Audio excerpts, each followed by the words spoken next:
Thank the gentleman for yielding. Chair now recognizes the gentleman from Massachusetts, Mr. Moulton. Thank you, Mr. Chairman. Mr. Coe, you said in your testimony that stronger alliances is what this team is delivering. Are alliances with Japan, South Korea, Taiwan, Thailand, Vietnam, Australia, the Philippines, and India included in your stronger alliances? Are those important allies for us in the Indo-Pacific? Congressman, absolutely. So you're raising tariffs 24% on Japan, 25% on South Korea, 32% on Taiwan, 36% on Thailand, 46% on Vietnam, only 10% on Australia, 18% on the Philippines, and 26% on India. How do these tariffs strengthen our alliances? Well, Congressman, as I said before, the issue of tariffs is beyond purview of my position. Oh, so it doesn't matter? You don't think our allies care about tariffs? You seem to care about our allies and the relationship we have with them. You don't think tariffs have any influence on that? Congressman, I've had multiple engagements, personal engagements with allies and partners. Does weakening our allies' economies help our alliance? All the engagements that I've had, that I've seen the Secretary have with his counterparts, lead me to believe that our alliances and partnerships are in a very that they like the strong tariffs, that that's a good move. It strengthens our alliances. Is that what you're saying, Mr. Coe? Our alliances and partnerships are in a very strong place. These tariffs are also going to raise prices for American consumers, including American troops. Will this be good for your soldiers, General Brunson? Do they have a lot of extra disposable income to spend? Congressman, in answer to the extra disposable income, I've got two college-age daughters that I'm still putting through college and a 15-year-old at home. I don't know that disposable income is what I would look at here. Admiral Peparo, when the tariffs raise the prices that your sailors and Marines pay at the commissaries for groceries, the PX and whatever, is that good for your sailors and Marines? Higher prices? Higher prices will hurt our service members. Mr. No, you mentioned that, I appreciate the direct answer, thank you.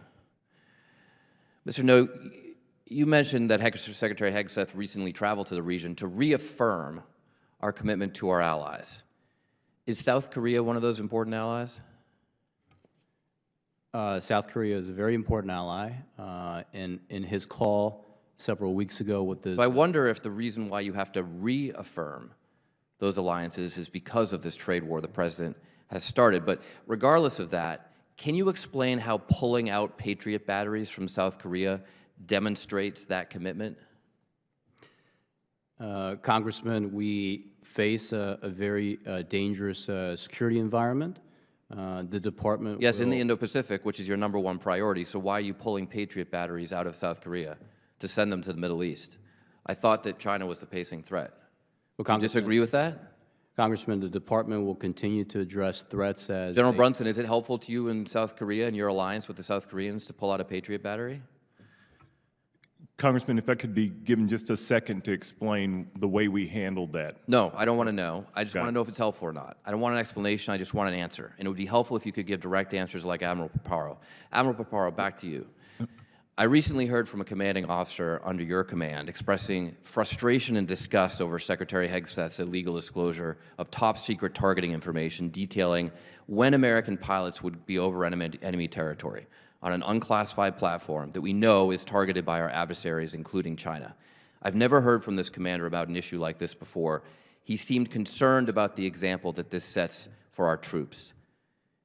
You have to make rapid operational decisions. Do you use signal chats to discuss operational plans and other classified information? No, Congressman. Do you allow sailors under your command to keep their jobs when they knowingly disclose classified information? No, sir. Do you criminally prosecute people under your command who knowingly, illegally disclose top-secret information upon which the lives of our pilots depend? We would if we encountered that. Do you allow your sailors and Marines to drink on the job? No, sir. Admiral Peparo, I assume you expect accountability from your commander. Secretary Hegseth said accountability is back at DOD. When you instill accountability in your subordinates, do you advise them to lie about the disclosure of classified information? No, sir, I expect integrity. Mr. No, you talked about restoring the warrior ethos. Is part of the warrior ethos disclosing top secret information and then lying about doing so? Yes or no? Is that part of the warrior ethos? You were in the Army. Is that what the Army taught you? Congressman, there's Yes or no? Did the Army teach you that, Mr. Nick? Gentleman's time's expired. Chair